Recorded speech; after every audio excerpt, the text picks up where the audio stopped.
할렐루야. 본문 말씀 떴어요?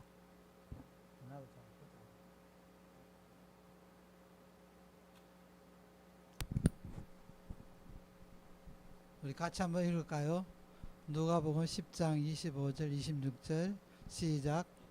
어떤 율법 교사가 일어나 예수를 시험하여 이르되 선생님 내가 무엇해야 하여 영생을 얻으리까?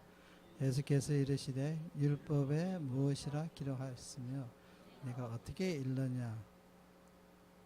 답니까?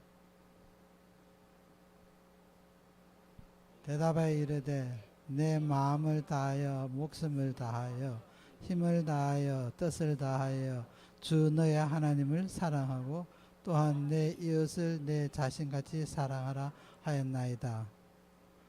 예수께서 이르시되 내 답이 옳도다. 이를 행하라. 그러면 살리라 하시니 그 사람이 자기를 옳게 보이려고 예수께 여짜오되 그러면 내 이웃이 누구이니까? 예수께서 대답해 이르시되 어떤 사람이 예루살렘에서 여리고로 내려가다가 강도를 만나며 강도들이 그 옷을 벗기고 때려 그의 죽은 것을 버리고 갔더라.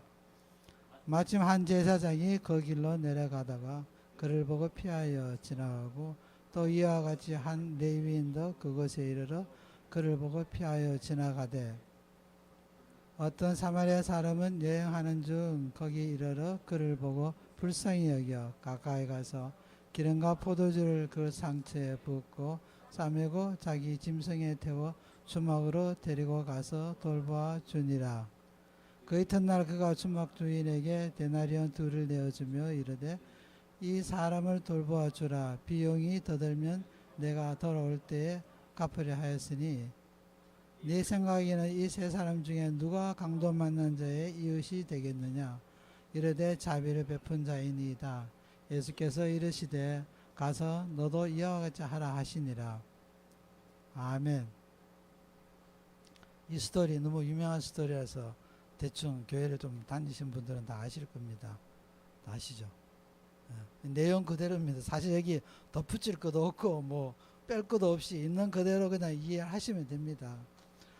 제가 아침에 새벽에 잠깐 꿈을 꿨는데 하나님이 네가 전하는 말씀에 대해서 한번 체크해 보라 이런 말씀을 주셨어요.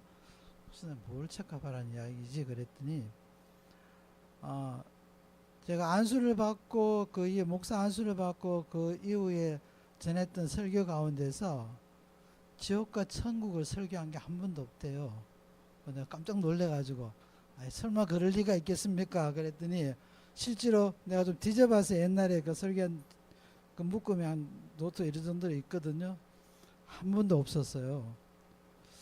그래서 아침에 일어나서 묵상하는데 혹시 누가 이제 지옥을 갔습니다. 갔는데 예수님께서 내려오셔가지고 저기 오셔가지고 심판대 있어서 너는 왜 지옥을 안 믿느냐 그랬더니 우리 목사님 한 번도 지옥을 말씀 안 해주셨어요. 사역 40년도 한 번도 안 했기 때문에 자기는 지옥이 그냥 뭐 과장법 정도로 생각했지 실제로 있는지 몰랐어요. 근데 누가 책임져야 됩니까? 여러분 한번 물어볼게요. 그럴 경우에는 그 사람이 지옥을 갔다가 이제 우리가 가정을 했을 때 그래서 못 빠져나왔다 그랬을 때는 누구한테 책임을 물어야 돼요?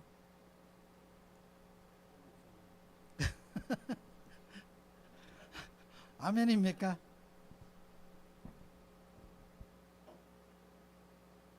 에스겔서 보면은 그 핏값을 그렇게 찾는다 그랬어요. 그래서 문자 그대로 보면은 뭐 핏값을 찾으면 이제 문제가 진짜 심각하죠. 나한테 물어보시면 너 왜 안 전했냐 그러면은 뭐라고 대답을 해야지 옳을까 생각을 해봤더니 그거 좀 과장법으로 쓰신 게 아닙니까? 라는 생각이 들었어요. 근데 우리가 이제 성경에 나오는 이 과장법이라는 게 어디서 출발했냐면은 18세기 후반부터 이 자유주의 신학이 이거 유럽의 그 당시에 그 바람이 불었던 계몽주의하고 결합을 해서 성경을 이성적으로 합리적으로 과학적으로 해석하기 시작했습니다. 그래서 보니까 말씀 가운데 굉장히 과장이 많은 거예요. 우리가 이제 눈으로 맨눈으로 보기에는 영적 눈 말고요.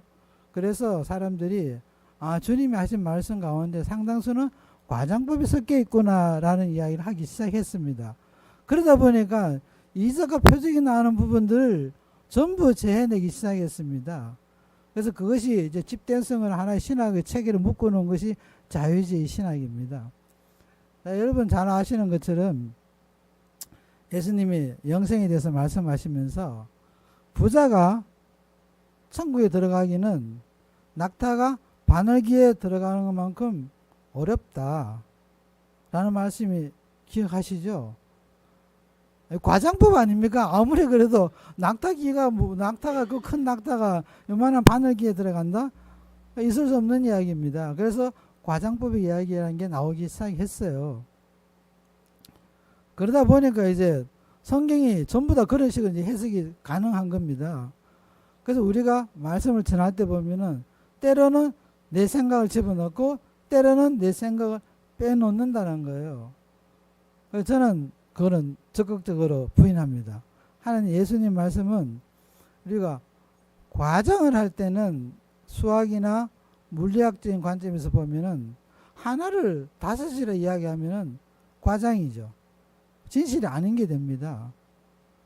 그런데 그것이 통하는 영역이 있습니다. 어떤 영역이 있냐면은 천국을 가거나 영적으로 볼 때는 그 합리적 해석을 넘어서니까 그게 가능한 이야기지만 물리적 세계에 사는 우리들 입장에서는 그것도 팩트가 아닌 불확실한 사실 혹은 거짓말에 속할 수 있습니다. 그런데 예수님께서 하신 모든 말씀은 과장도 없고 조금 더 더한 것도 없고 더한 것도 뺀 것도 없다고 저는 믿습니다. 여러분 혹시 그렇게 믿으세요? 그래서 저는 말씀을 전할 때 있는 그대로를 전하기를 애를 씁니다. 오늘 말씀 같은 경우에도 있는 그대로 전하기를 원합니다. 하나님 말씀을 그대로 받으시기를 바랍니다.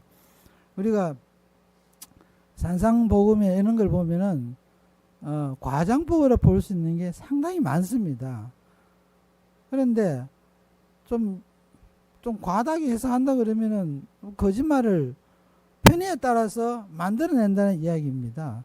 그래서 오늘 본문 말씀도 이게 뭔가 만드는 이야기인지 아니면 사실이 있었는 이야기인지 뭐 1세기경에 있었던 이야기니까 뭐 확실히 알 수가 없어요. 그런데 이제 해석을 잘 안 되다 보니까 이렇게 좋은 말씀을 어떤 진리를 전하기 위해서 좀 보태기도 하고 좀 과장도 하고 그래서 전하는 것이 아닌가라는 생각을 합니다. 그래서 이 과장법이 생기기 시작했어요. 그래서 그것들이 성경 전반에 걸쳐 가지고 묶어내는 것들이 자유주의 신학의 그 원류가 됩니다. 그래서 그들은 천국과 지옥도 믿지를 않아요. 자, 우리 천국과 지옥에 대한 유명한 이야기 있죠. 어떤 부자가 살았고 그 집 앞에 살았던 그 나사로 같이 죽었는데 하나는 천국을 가고 하나는 지옥을 갔습니다. 그 분량이 꽤 길어요. 근데 그것을 과장으로 보면은 그 이야기는 그럼 지옥이 있을 수도 있으니까 좀 걱정하라는 이야기인가? 너네들 라이프 좀 체인지해라. 뭐 그 정도로 이야기 나오지. 그게 실제적인 사실로서 이해하기는 천국을 안 가봤으니까 그 지옥에 혹시 가본 사람이 있었어요? 없잖아. 그러니까 이게 이제 과장으로 흘러가는 거예요. 하나님 말씀이 있는 그대로가 아니라 거기서부터 조금씩 왜곡되기 시작하고 거기서부터 보태고 빼기가 시작됐습니다. 성경 역사가 우리가 신학 역사라 그러는데 이 신학이라는 게 결국 성경 전체를 어떻게 이해를 하고 그것을 해설한 것이 신학이라는 학문이죠. 그러다 보니까 시대마다 또 뭐 달라지기도 하고 바뀌기도 하고 그런 문제가 생깁니다. 그럼에도 불구하고 하나님 전하는 메시지는 정신을 똑바로 박힌 목사들 통해서 전달이 되겠죠. 저는 그렇게 믿습니다. 혹시 여러분이 우리 오 목사 밤에 꿈을 꿨다는데 헷갈려가지고 헛소리 하시나 라고 생각 안 할 것이라고 믿습니다. 아멘. 자, 이 이야기는 별로 어려운 이야기 아니에요. 있는 그대로 그냥 받아들이시면 됩니다. 근데 우리가 이제 요 말씀 말고 잘 기억하는 게 그 부자 청년 이야기가 있습니다. 이 부자 청년 이야기는 이 말씀은 한 짝이에요. 거기도 이제 부자 청년은 나와 있지만 리치맨이지만 율법 학자입니다. 그래서 영생이 무엇인가에 대해서 궁금하니까 주님께로 왔습니다. 우리가 영생이란 말은 고상한 말이죠. 영원한 생명. 그런데 뭐 쉽게 이야기하면 나 죽어서 지옥 가겠어요? 천국 가겠어요? 그거 묻고 싶어 온 겁니다. 그랬더니 예수님께서는 너 돈 많은 거 알아. 근데 그거 다 가난한 자에게 나눠주고 나를 따라와 그랬습니다. 그랬더니 이 부자 청년이 돈이 너무 많으니까 선택을 해야 되잖아요. 그래서 그가 근심하여 주님을 떠났다 그랬습니다. 결론적으로는 그는 현재 있는 돈을 선택했고 또 나중에 있을지 모르는 천국은 뭐 그때 가서 봅시다. 그래서 떠났습니다. 자, 오늘 이야기도 그 이야기하고 한 짝을 이루는데 스토리는 조금 달라요. 그래서 문제는 우리가 어떻게 이 말씀을 정확하게 이해해야 될 것인가에 대해서는 여러분 주님의 마음이 있으면 쉽게 이해가 됩니다. 근데 내 마음으로는 뭐 꼭 그럴까라는 자꾸 의심이 들기 시작합니다. 그래서 우리가 말씀을 한번 볼게요. 자, 이 친구가 예수님께 어떻게 해야 내가 구원을 얻겠습니다라고 말을 했대. 그 부자 청년에게 똑같이 말씀하셨어요. 율법에서 뭐라 그러더냐라고 물었습니다. 그 당시에는 율법이 지배하는 사회였으니까 예수님 말씀보다도 그 유대인들은 율법에 어떤 면에 더 큰 권위를 뒀습니다. 모세가 전한 것이니까 똑같은 하나님 말씀이다 라고 이야기를 합니다. 그래서 율법에서 뭐라 그러냐 그러니까 율법에서는 네 율법을 부자 청년은 그렇게 대답했죠. 자기는 뭐 어릴 때부터 율법을 다 지켰다. 뭐 10계명 중에서 안 지킨 거 하나도 없다. 이야기했는데 이 친구는 제일 중심되는 이야기를 했어요. 하나님을 사랑하고 몸과 마음과 뜻과 정성을 다해서 주님을 사랑하고 그와 마찬가지로 네 이웃을 사랑해라. 여기 율법이 완전히 큰 강령입니다. 예수님께서 그렇게 말씀하셨죠. 그러니까 옳도다 말은 다 똑바로 잘했어. 그 부자 청년도 그렇고 이 친구도 그렇고 말은 똑바로 했습니다. 그랬더니 예수님께서 하신 말씀이 가서 그대로 행해. 그러면 네가 살리라 그랬습니다. 이 말씀은 이 구원에 관한 문제거든요. 우리가 교회에서 자꾸 이상한 이야기를 듣다 보니까 우리는 그냥 믿음으로 천국 가는데 자꾸 이런 이야기만 들어놓으니까 믿음은 행동이 없다라고 생각하는데 그거는 거짓입니다. 여러분 만약에 한 10초 있다가 여기 쓰나미 와가지고 쓰나미는 안 오죠. 여기 지진 나죠. 지진 나가지고 이거 무너진다고 믿으면은 여기 앉아있어서 사람 믿습니까? 나는 그래도 복음을 전할 거야 그럴 겁니까? 다 도망가지. 안 믿으니까 여기 앉아있는 거잖아요. 그렇죠? 그래서 믿음도 반드시 어떤 행위든지 자기가 선택 따라서 행위가 따릅니다. 천국은 믿음으로 가는 것이 아니고 믿음 플러스 행동이 당연히 있는 겁니다. 그걸 전체를 이야기한 것이 야고보서예요. 그래서 그 부분에 대해서 우리가 오해가 없어야 될 줄 믿습니다. 아멘. 왜 아무도 아멘 안 했어요? 자, 그래서 이 친구는 마침 그 재물을 예수님께서 딱 목적으로 이야기를 하지 않았기 때문에 이 부자 청년하고 조금 달랐습니다. 그래도 살았죠. 돈을 포기할래, 천국을 포기할래 그랬을 때 어느 쪽으로 갈까요? 천국은 안 보이고 돈은 보이잖아. 그렇죠? 그래서 대부분 다 돈을 선택합니다. 우리 와이프가 어제 그러더라. 돈 많지 더 좋은 거 있으면 나와보라 그래. 자, 이 친구 하나가 있는데 돈이 많은 친구래요. 하는 게 너무나 여유가 있고 뭐 릴렉스하고 뭐 세상 답답한 게 없다라는 거예요. 그래서 부럽더냐 그랬더니 부럽더래. 그래서 나중에 지옥 가면 어떡하냐니까 그건 나중에 이야기고. 그래서 문제는 이게 나중에 이야기라는 것이 언제가 될지 모른다는 거예요. 우리가 내일도 사고 나서 죽을 수 있는 문제 아닙니까? 아무튼 그것을 지나갔더니 이제 한 단계 더 나아가서 네 이웃을 그럼 하나님도 섬기느냐라는 질문이 이제 안에 이제 들어가 있죠. 그랬더니 율법에서는 그 이웃에 대한 그 돌봄이 상당히 강조가 됩니다. 그 네 이웃이 너에게 도움을 구할 때 뭐 돈이 없거나 뭐 먹을 것이 없거나 그랬을 때 그 손을 부끄럽게 하지 말라 그랬거든요. 그 필요한 걸 네가 채워주라 그랬어요. 그래서 율법 속에 사는 사람들은 이 모세 율법이 굉장히 강압적으로 작용을 하기 때문에 내 이웃을 그냥 못 본 척 하고 지나가기 어렵습니다. 그래서 율법을 지키는 사람들은 나름대로 다 이웃을 도우기도 하고 뭐 교회 헌금도 많이 내고 율법도 지키고 그렇게 삽니다. 그런데 문제는 네 이웃이 누구냐 하는 문제예요. 그런데 이스라엘 사람들은, 유대인들은 이웃은 자기 동족만 의미합니다. 그러니까 이방인이 누군가가 죽을 만큼 저렇게 터져가지고 저 길가에 너부러져 있을 때 도와줘야 되느냐? 율법에 의해서는 이방인도 안 해도 돼요. I don't care. 내일 아니니까 난 내 갈 길에 갈 거야. 그런데 문제는 이 강도 맞는 사람이 뭐 동족이라는 말도 없고 유대인이라는 말도 없고 말이 없어요. 그리고 이 제사장들하고 이 레위인들은 그냥 갔잖아요. 이 사람들은 성전에서 일하는 사람들이기 때문에 죽은 시체를 만질 수는 없습니다. 물론 예루살렘에서 여리고로 가는 과정이었기 때문에 집으로 이제 돌아가고 일 다 보고 집으로 돌아가는 과정이었어요. 그래서 만질 수도 있었습니다. 그런데도 그들의 마음속에는 이 율법의 의식이 굉장히 강하게 있었기 때문에 시체 못 만지는 게 율법이잖아. 그리고 뭐 저 사람이 뭐 이방인인지 뭐 유대인인지 we don't know. 그래서 갔어요. 그래서 뭐 당연히 이유가 될 만한 이유가 있었습니다. 그래서 예수님이 이제 비유를 들어서 이 사마리아 이야기를 한 겁니다. 그 사마리아 이야기를 하니까 아니 율법학자도 아니 그 제사장도 지나가고 레위인도 지나가고 지금 우리식으로 이야기하는 이 목사들이에요. 그렇죠? 목사나 전도사 격이야. 근데 목사가 나 바쁘니까 그냥 갔어요. 놔두면은 almost 죽을 지경격을 맞았다 그랬으니 다 뺏기고 그냥 놔두면 죽을 수 있는 거죠. 나 지금 급하다 가야 된다. 간 겁니다.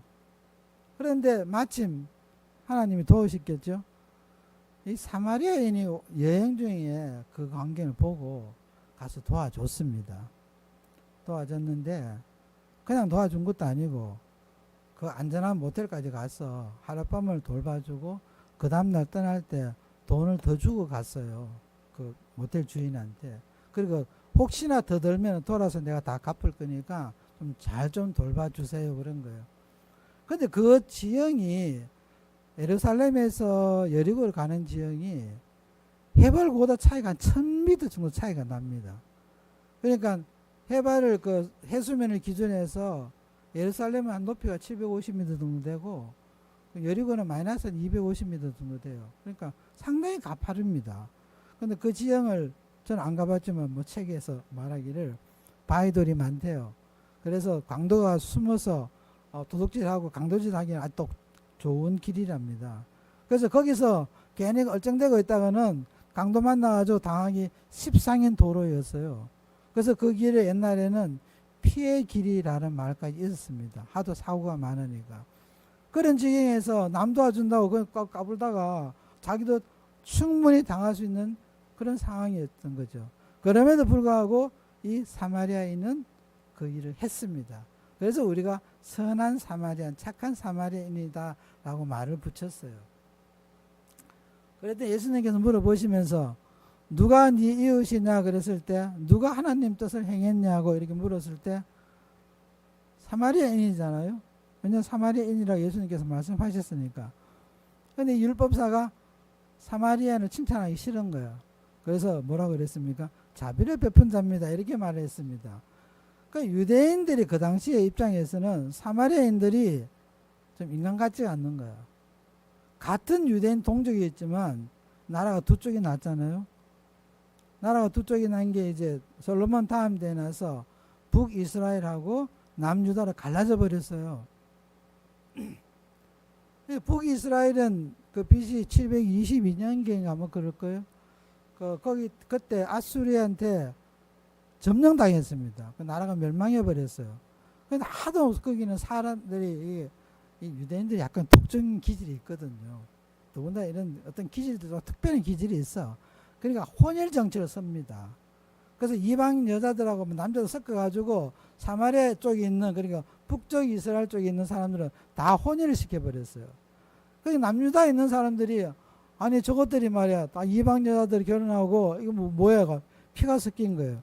그때부터 이 사람들은 북이스라엘 사람들을 동족으로 취급 안 했어요. 이방인하고 똑같이 취급. 너희들 피가 더러워졌기 때문에 우리 동족으로 취급 못 하겠어. 그때부터는 그 사람들이 1년에 한 번씩 속죄제 같은 데 예배를 하러 올라 그러면 예루살렘 성전에 와야 돼요. 못 오게 막은 거예요. 그러니까 사마리아 사람들이 열받아가지고 야 우리가 예루살렘 못 가면 우리도 그러면 성전 만들자. 그래서 그림신사를 성전을 따로 만들었어요. 그러다 보니까 이제 유대인들 보기에는 이것도 성전도 따로 만들어 성전은 오직 예루살렘 한 곳만 있어야 되는데 지네들끼리 만들어 더 미워진 거예요. 그때부터는 아주 사람 취급도 안 하고 개 취급을 했습니다. 그래서 성경에 개 이야기가 많이 나와요. 우리식으로 하면 개 같은 인간이라는 뜻이에요. 그러니까 얼마나 미워한 걸 아시죠? 그런데 그 사마리아인이 레위인 제사장 다 도망갔는데 와서 그 불쌍한 사람을 돌봐줬단 말이에요. 그러니까 이게 좀 힘들지 않겠어요? 이 카톡은 우리 딸한테 왔어요. 차 좀 가져간다고. 아까부터 계속 와가지고.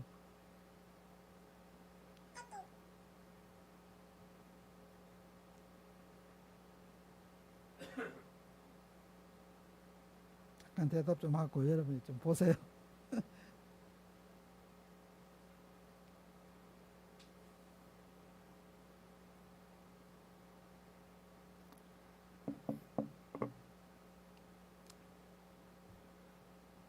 자, 이렇게 좀 차원 높은 도덕성을 지녔다고 해야 되나? 여러분들이 목사들 쳐다보면은 아주 도덕성과 윤리성이 높다고 생각하시죠? 별로 그렇지도 않아요. 뭐 비슷해요. 우리 사람 사는 건데 뭐 비슷하지 뭐 내가 뭐 특별히 여러분보다 더 거룩합니까? 거룩한처럼 보이는 거예요. 맨날 앞에 와서 넥타이 매고 뭐 설교하니까 그렇게 보일 뿐이지 보이는 거랑 실제하고는 다릅니다. 여러분 그걸 이해를 하셔야 돼요. 아무튼 이 사람들은 그냥 갔습니다. 갔는데 자 사마리아 사람은 그걸 다 해줬습니다. 그러니까 선한 사마리아인의 말을 하는 거예요. 근데 문제는 여기 이제 영생을 어떻게 얻을 것인가 그 질문에 대답하는 과정에 나왔어요. 그래서 예수님께서 말씀하시기를 너도 선한 사마리아처럼 행하라. 그리하면 어떻게 살리라 그러셨어요. 여러분 천국 가는 그렇게 쉬운 일은 아닙니다. 자, 자기 할 일 다 집어치워주고 다 집어치우고 우선적으로 이렇게 할 사람들 별로 많지 않을 것 같아요. 왜냐하면 요즘 뭐 다 개인주의 시대잖아요. 나도 바쁘고 나도 밥 먹기 살기 바쁜데 언제 뭐 그 한두 사람 다치는 것도 아니고 그 길에 맨날 왔다 갔다 해야 되는데 그 짓 하고 있냐? 안 합니다. 안 하면은 율법적으로도 이걸 어기는 거죠. 당연히 복음적으로도 이것은 용납이 되지 않습니다. 그러니까 이것도 선택이에요. 내가 내 시간을 써야 되느냐. 그러니까 우리가 어떤 그 성지민 일을 할 때는 자기 희생이 따라요. 저는 여러분 시간 희생해가지고 교회 오는 걸 믿습니다. 왜냐면 집에서 편안하게 그냥 뭐 축구나 보고 뭐 드라마나 보고 있으면 되지. 구태여도 교회 오잖아요. 자기 시간 투자하고 자기 시간 희생하는 거예요. 누구를 위해서? 우리가 주님을 위해서 말하지만 사실은 나를 위해서 하는 거예요. 혹시나 천국이나 지옥이 있으면 어떡할 거예요? 혹시나가 뭐 역시나 될 수도 있어요. 없을 수도 있겠지만 저는 있다고 믿습니다. 혹시 믿으세요? 믿으면은 아멘 하시고 이게 선한 사마리아인처럼 행해야 됩니다. 그렇게 해야 살 수 있다는 거예요. 우리가 열심히 선교 나가고 교회 헌금하는 이유도 다 그런 것 때문에 하는 거죠.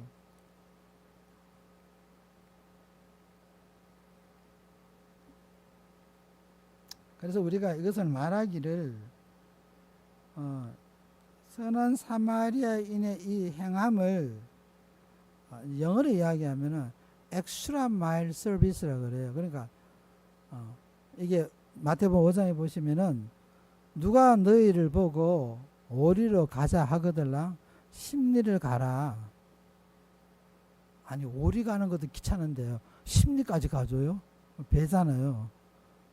영어 성경에 보면 원마일, 투마일로 나눠져 있는데 그래서 자기가 무슨 이득이 있을까요? 이득이 있겠죠.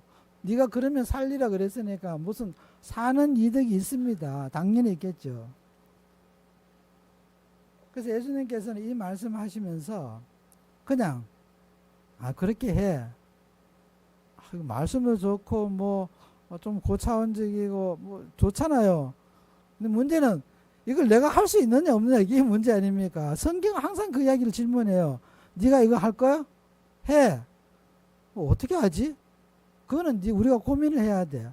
어떤 마음을 지녀야지 저는 선한 사마리아 같은 일을 할 수 있을까? 죽어가는 사람을 내가 내 돈 써가지고 내 시간 써가지고 다 해줄 수 있을까? 이게 우리가 고민해야 될 부분입니다. 사실 목사님들 이거 잘 안 하거든요. 워낙 바빠서 못해요. 그래서 다른 집사 불러가지고 좀 도와줘 그러지 자기가 직접 잘 안 합니다. 손대기 싫어서. 근데 예수님께서는 이 일을 위해서 본을 보여주셨어요. 오리를 가자 하는 사람에게는 심리를 가준 본을 보여주셨습니다. 이 이야기는 상당히 긴 이야기니까 다음에 한번 기회가 되면 다시 한번 설명을 드리겠습니다. 여기까지가 우리가 일반적으로 이해하는 선한 사마리아에 대한 이야기입니다. 별로 어려운 거 없으시죠? 하나도 어려운 거 없잖아. 근데 이제 조금 어려워지려고 그러면은 그 다음 단계로 우리가 좀 들어가야 됩니다. 성경에 보면은 강도 맞는 사람이 누구냐라는 이야기가 없습니다. 이 사람이 유대인인지 누구인지 그게 기록이 없어요. 그래서 여기서는 우리가 상상을 해야 됩니다. 하나님께서 우리한테 이미지네이션을 주셨어요. 그래서 여러분에게 이 강도 맞는 사람이 누구일까? 라는 것이 규정이 되면 성경 전체 이 스토리가 달라지게 됩니다. 여러분 혹시 내가 강도 맞는 자라고 생각해 본 적 없으세요? 살면서 내가 강도 맞는 사람이다. 뭐 죽을 만치는 아니지만 적어도 귀한 걸 뺏기고 도둑놈한테 뭐 강탈당한 이유 뭐 그런 사건이 혹시 있었나 모르겠지만 이게 상징적으로 이야기하는 건 세상 사람들이고 우리들입니다. 우리가 강도 맞는 자예요. 그러니까 우리가 강도 맞는 자가 되면은 이 선한 사마리아는 누구냐 하면은 주님이 되세요. 왜냐하면 지금 죽어가는 사람한테는 죽어가는 사람한테 누가 필요합니까? 구원자가 필요하죠. 여기는 제사장이나 레위인들 지금 필요 없습니다. 이건 뭐 좋을 때 하는 이야기지. 좋을 때 교회에서 목사도 설교하면 듣고 있지. 지금 뭐 쓰나미 다가오는데 뭐 듣고 있을 시간이 있습니까? 도망가기 바쁘지. 병들어 죽어 있는 사람한테 그 좋은 이야기 해봐야 좋은 충고가 될 수 있지만 실질적인 효과가 없어요. 급하면은 주님께 데리고 가야 되잖아요. 도저히 뭐 병으로 의사가 치유를 못합니다. 어떡하죠? 주님이 살려주셔야죠. 우리가 데려가야 돼요. 우리가 필요한 것은 주님이에요. 예수님이 필요한 거죠. 그래서 우리가 걱정하는 것은 레위인이나 그 제사장들이 이것들이 말이야 성전 일하는 사람들이 사회의 지도층이나 사람들이 그 불쌍한 그 강도만들 그냥 버리고 가? 근데 버리고 가야 됩니다. 버리고 가야지 예수님이 오죠. 이 부분 이해가 되십니까? 강도 맞는 자는 우리라는 거예요. 근데 우리가 가지고 있는 귀한 것을 뺏겼어요. 못 뺏겼습니까? 뭘 뺏겼겠어요, 세상 사람들이. 첫 번째는 가치입니다. 어디에서 내 삶의 기준을 주냐 하는 그 가치가 뺏긴 거예요. 나는 여전히 돈을 위해서 살겠어요. 그러면은 그 가치는 여전히 갖고 있습니다. 마귀가 그걸 안 뺏어요. 너 돈을 위해서 살아. 평생을 돈의 노예가 되어 살아. 자꾸 부추깁니다. 돈 많이 벌면 좋잖아. 자기 명예를 위해서 사는 사람들, 자기 자랑을 위해서 사는 사람들, 육신의 정욕, 안목의 정욕 있죠. 그것을 위해 사는 사람들은 오케이. 마귀는 그걸 허락해주고 절대 방해 안 합니다. 자꾸 부추기지. 그런데 뭘 놓칩니까? 우리는 주님을 놓치는 거잖아요. 이 세상에 가장 소중한 나 자신보다 더 소중한 분이 예수님이에요. 천하 생명보다 우리가 귀하다 그러는데 주님은 그 생명을 만드신 분이잖아. 그러니까 우리는 강도한테 누구들한테요? 마귀들한테 주님을 빼앗긴 거예요. 그러니까 주님이 필요 없어요. 그러니까 교회 와도 되고 안 와도 되고 뭐 열심히 안 해도 돼요. 상관없습니다. 먹고 사는 건 문제가 없어요. 악인에도 선인에게도 똑같이 해와 피를 주신다 그랬잖아. 그러니까 우리는 실질적으로는 가장 귀한 것을 강도한테 뺏긴 형국이라는 거예요. 그 우리가 강도 맞는 자예요. 할렐루야. 그 우리가 누가 더 필요합니까? 세상에 가장 존귀한, 가장 가치 있는 주님이 필요한 거예요. 예수님은 그걸 지금 이야기해 주시는데 보통 사람들 이해를 잘 못해요. 더군다나 지금 율법사한테 이야기를 해줘도 이 귀가 없기 때문에, 들을 귀가 없기 때문에 못 듣습니다.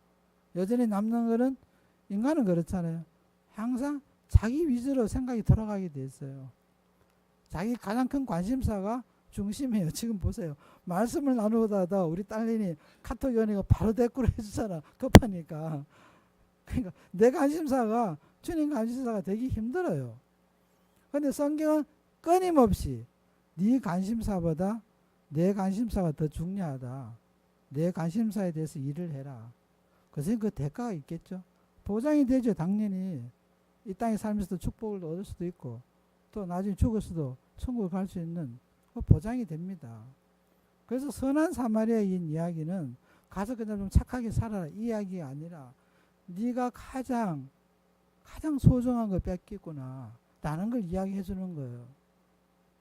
그 나중에 예수님을 못 박여 죽였잖아. 누가 죽였습니까? 유대인들이 죽였지만 누가 죽였겠어요? 더구나 그 핵심 지도층이라는 제사장이나 뭐 율법학자나 바리새인들에 의해서 그 수하들에 의해서 십자가에 못 박혀 죽으신 거 아닙니까? 그러니까 내가 가장 소중한 내 생명보다 더 소중한 주님을 십자가에 그냥 못 박아 놓고 그것을 낄낄대고 웃었어요. 조롱했습니다. 그게 세상 사람이고 바로 납니다. 내가 예수 믿기 전까지는 나도 그랬거든요. 예수님이 하나님이시면은 그 십자가에 내려오시지 왜 못 내려오실까? 밑에서 다 그랬잖아. 네가 정녕 그리스도거든. 십자가에 내려와 네부터 먼저 구원해. 그럼 우린 믿을 거야. 예수님이 내려오실 수 없었겠습니까? 십자가에서? 당연히 내려오실 수 있죠. 그렇지만 주님은 안 내려오셨어요. 거기서 6시간 동안에 인간의 모든 고통을 다 당했습니다. 왜? 우리를 구출하기 위해서, 그 강도의 손으로부터 구출하기 위해서 주님은 어쩔 수 없이, 그 주님의 그게 의죠. 하나님의 의니까 그 의를 위해서 주님은 스스로 목숨을 십자가에서 버리셨습니다. 그것이, 그 사실을 아는 것이 우리한테는 가장 소중하다는 거예요. 그 선한 사마리아는 다른 사람이 아니고 주님이라는 거예요. 우리 삶 속에 필요한 거. 그래서 우리가 일상에 살면은 내가 뭘 뺏기는지 모릅니다. 내가 뭘 소중을 뺏겼을까? 사실은 성경은 그걸 가르치는 거예요. 네가 뺏긴 것이 뭐냐? 이스라엘 백성들이 처음부터 끝까지 말씀드리는 게 출애굽 때부터 시작해서 모세가 와서 예수님 오시기 전에 그걸 가르쳐 놓은 거예요. 네가 가장 소중한 걸 뺏기고 있다는 거.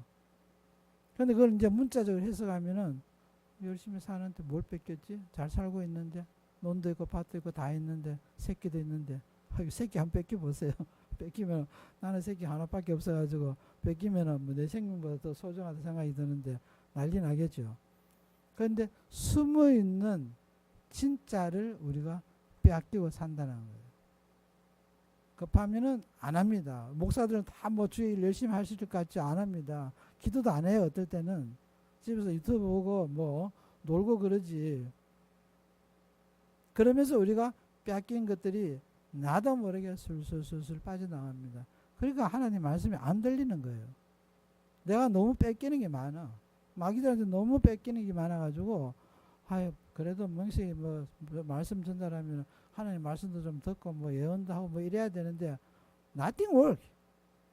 그 타들 거 하나도 없어. 그 어떤 목사가 한 번에 내가 기도원을 갔는데 서서 기도를 하는데 하도 기도를 잘해가지고 내가 내 기도하는 잊어먹고 듣고 있었어요. 듣고 있었더니 그 양반이 써가지고 자기는 은사를 구한다는 거야. 그래서 무슨 은사 말하면서 끝말이에는 아니 이렇게 졸르는데 왜 안 주시냐고. 그리고 좀 주실 것 같으면 지금 좀 주시면 안 되겠냐고. 그래서 내가 그 기도를 옆에 듣고 있다 웃어가지고, 그것도 나를 위한 거잖아요. 우리가 교회에서 사역자들이 이 은사를 구하는 것도 결국 나를 위한 거야. 아, 주님을 위한다 말은 그렇게 하죠. 근데 주님 구하는 것보다 자기 영광이 먼저입니다. 우리 인간은 어쩔 수 없이 자기 이기주의로 빠지게 돼 있어요. 그래서 깨어 있지 않으면은 언제나 이것들을 빼앗겨요. 안 뺏긴다고 생각하지만 실제로는 빼앗기는 거예요. 내가 하나님 음성을 못 듣고 말씀이 어떻게 되는지 돌아가는지 모르겠다. 이러면 그거 뺏기는 거예요, 이미. 주님은 이 모든 말씀을 우리가 이해할 수 있는 접근 가능한 말씀으로 기록하셨고, 안 되면 성령을 통해서 말씀을 들려주십니다. 그래서 우리가 하나님 말씀을 알게 되는 거예요. 아멘? 아멘이시죠? 예. 그래서 오늘 우리가 빼앗긴 자, 이제 되찾아야죠. 회복을 해야 되죠. 우리가 가장 소중한 주님을 빼앗겨서는 안 된다. 내 시간대에서 유튜브에 마음을 뺏기지 말고 주님께 마음을 빼앗겨야 돼요. 할렐루야. 오늘 좀 결단한 시간이 되기를 바랍니다. 우리 다 같이 일어나셔서 기도하시겠습니다. 할렐루야. 할렐루야. Thank you, Jesus. Thank you, Lord. 우리 마음으로, 입으로 다 같이 고백하겠습니다. 하나님, 우리가 강도 맞은 자가 아닙니까? 우리가 강도 맞은 자인데 우리가 빼앗긴 것이 무엇입니까? 내 삶에 무엇이 소중하고 내 마음에서 지켜야 될 것들이 무엇인지를 다시 한번 알 수 있는 그 귀한 시간을 허락해 주십시오. 우리 다 같이 통성으로 기도할게요. 할렐루야. 주님 감사합니다. Thank you, Jesus. 주님, 우리가 빼앗긴 것들 되찾을 수 있도록 회복할 수 있도록 도와주옵시고, 우리의 삶의 주인이신 주 예수님을 잊어버리지 않도록 하여 주시옵소서. 율법을 아는 것이 아니라 생명을 알게 하여 주옵소서. 우리 삶 구석에서 우리에게 말씀하신 주님을 알게 하시고, 그 말씀을 우리가 듣게 하시고, 그 말씀대로 행할 수 있도록 우리에게 믿음을 허락하여 주시옵시고, 우리 마음에 그리스도의 마음으로서 충만히 채워질 수 있도록 오늘도 간구하고 기도합니다. 이곳에 고개 숙여서 주님께 간구하는 그 심령에 그리스도의 마음이 심어질 수 있도록 도와주옵시고, 선한 사마리아 마음이 심어질 수 있도록 도와주셔서 우리가 이 땅에서 주님의 의를 세우고, 우리 그 세우는 속에서 많은 자들이 구원받고 주님 앞에 나아갈 수 있는 그 위대한 역사를 기대합니다. 그걸 위해서 우리가 기도하겠습니다. 나아가겠습니다. 축복하여 주시옵소서. 우리 주 예수님의 이름으로 기도합니다. 아멘.